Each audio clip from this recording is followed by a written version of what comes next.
president is taking this very seriously, but we do want to make sure that the American people understand that there's no need to panic. I don't have any announcement or anything to preview on a potential, remarks by the president. What we're trying to do here is provide as much information as we can.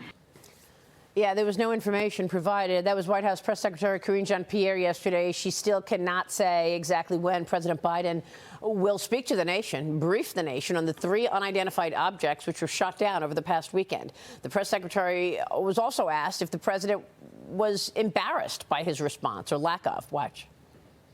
If it turns out, as it looks like, that the president and Mr. Trudeau sent Top Gun fighters to blow weather balloons out of the sky, does the president regret that, and is he embarrassed by that? I'm not going to get ahead of what of any final decision. We just don't know yet. We actually just don't know. Joining me right now is Oklahoma Senator, a member of the Armed Forces Committee, Markwayne Mullin. Senator, it's good to see you this morning. Thanks very much for being here. I don't know. Maria, thank you. I don't know what makes me more nervous, the fact that we haven't heard from the president or the fact that the press secretary says we still don't know. How do we still not know? This was over the weekend, 3 unidentified objects shot down. We still don't know anything about what they were? Well, unfortunately, we have a president that's very weak. We have a president we heard enough from last week, and what we heard was his incompetence. So I don't know if we could trust what the president is actually telling the American people. Anyways, for some reason, they think it's a joke. Well, yesterday, we were in a classified briefing, and last week, we were in a classified briefing about this, and we still didn't get a whole lot of information. In fact, yesterday, when we were talking in the briefing, they spoke more about the balloon they shot down over the Atlantic than they did these 3 objects that they shot down over the weekend. But here's my theory behind this, Maria. I believe China's biggest strength that they have over us is they have the advantage of a large population, and they actually have advantage of technology. But what they don't have advantage of is energy independence. And regardless of this Trump administration, this Biden administration trying to destroy our energy independence, China knows that as an adversary of ours, if they go to war with us, they are going to be dependent on other countries giving them energy, but we can easily become energy independent by reversing the policy of the Biden administration. Yeah. But they have to disrupt that, right? And the disrupt that is by bringing and disrupting the Alaska pipelines that fill the lower 48's refineries. And so I believe these balloons, these objects, are actually reconnaissance. They're trying to find exactly where the pipelines are. And people can say, Maria, yes, well, they have the maps for that. The maps are there. They are somewhat inaccurate. But what you got to realize is most of these balloons that we feel like they are sending have a thermal sensing. And right now, with the ground frozen, they can easily see the thermal reaction of the pipelines and get an accurate read. Plus, they can find the valves because we were informed, and the American people were informed, that they had the ability to disrupt signals, meaning they were looking for Wi-Fi, looking for signals of how we operate those valves. And I believe they're trying to understand our infrastructure to prohibit us from being energy independent and disrupted. And so that's a huge concern, and the administration isn't talking about that. And they need to be honest with the American people. I agree. Oil security is national security. Absolutely. Here's the former director of national intelligence, John Ratcliffe, with me yesterday. Watch. They're trying to cover up what was a huge national security blunder. And now they are in spin mode to try and do what they always do when there's a major screw up, which is, let's find a way to either blame the Trump administration or say, well, it happened on their watch too. They should be focused on our national security and not trying to politicize intelligence for a political narrative that they know is simply not true and is demonstrably false, and everyone sees it. So, Senator, once again, to your point, President Biden slammed the oil executives this week, and he claims it's their fault that they're not investing in new refineries. Watch this. Now, they're saying there's a legitimate argument they make. They said, Biden, you want to go green, and in 10 years we won't need this. Well, guess what? We're going to need oil for a long time, gas for a long time. It's not going to all go away. But look at all the refineries that are closed.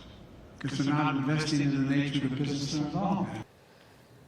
Senator, honestly, this is just upsetting to watch the president talk through these things. It's absolutely discouraging. But, you know, the other day at the State of the Union, Joe Biden said that we're going to need oil for the next 10 years.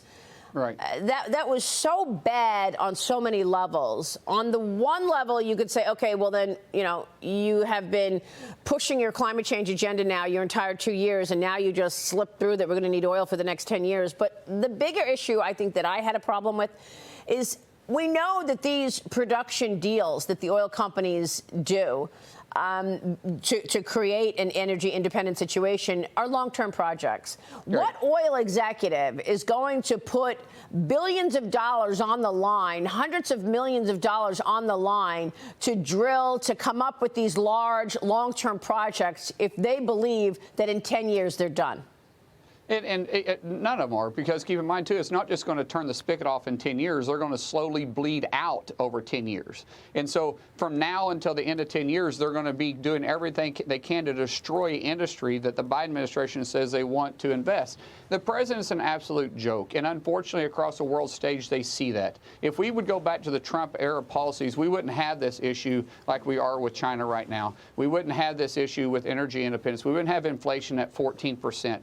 Unfortunately, what we have is we have a president that's out of touch with reality, and the reason why is because he said it even once again in the State of the Union, Maria, when he said that he's the longest-serving person in this room. That means he's been in D.C. for 44 years. He's made it in his entire living off the taxpayers, and he has no actual reality check of what it's like to be in the world. And this is who's leading our country. What a joke. Very discouraging, because James Freeman, jump in here. Our adversaries are watching exactly what we are. Yeah, and I'm glad you're talking about energy independence, Senator, because along with this transformation where we're going to stop producing the efficient fossil fuels we have in abundance here in the U.S. and move to solar and wind. And as you know, when you look at right now in the world, where are the materials mined and refined to make windmills, solar panels? Yeah. It is a wealth and strategic advantage shift from the U.S. to China, is it not? Oh, absolutely. We become, for rare earth minerals, right now, China controls 3 of the 4 largest reserves in the world. They control them, and we're becoming dependent on them. This is exactly what they want. And keep in mind, when we go to solar and we go to wind, in your hottest days, in your coldest days, the sun isn't shining and the wind isn't blowing, and that's when you need the energy the most. Yeah. And keep in mind, energy independence, United States energy independence brings on global stabilization. And the reason why is because people want to do business with the United States. Well, that's right. When we become dependent on other countries, we make other countries also become dependent on them. And yet Joe Biden claims he wants to run for another term. Oh, my Lord. I mean, I know that Donald Trump saw this issue straight away. He also saw the threat of communist China. That's why he had him, Xi Jinping, at Mar-a-Lago, and during their chocolate cake dessert, dropped the bomb that, oh, we just sent strikes to Syria. Enjoy your chocolate cake. Former South Carolina governor and UN ambassador Nikki Haley has officially entered the GOP presidential field, Senator. You endorsed former President Trump just last week. So we're getting a chance to see what this platform will look like and as it comes together. These are the only 2 now who have officially said they're running for president in 2024. Your thoughts on how this is shaping out? You know, Nikki obviously has a remarkable resume, and she has the right to run, just like anybody has the right to run against me, too. And I commend anybody that's willing to put their name out there and get on the ballot. But the truth is, where is she going to get her votes? Trump's base isn't leaving him. She's not going to be able to go through him. And if she tries to go to his right or tries to go to his left, there isn't a base there. So I believe in a path through victory, and I just don't see that path for her, especially if somebody else gets in the race, because then the ones that aren't necessarily Trump fans, they're going to just divide them. But Trump's base is solid, and they're not leaving him. So will your thoughts change when and if Ron DeSantis gets into the race? No, look, President Trump, as I said in my endorsement, isn't just somebody that I'm endorsing because I think he's the best to lead us through the rocky road ahead, unfortunately, that Biden has put us in. but he's also a friend of mine. He's a friend of my family. When my son got hurt, he took a special interest. He actually came to Bakersfield, California to see my son when he was going through intense cognitive rehab. He's a friend to our family, and I will support him all the way through this race. All right, Senator, we'll be watching. Thanks very much for being here this morning. Thank you. Markwayne Mullin joining us this morning. Thank you, Senator.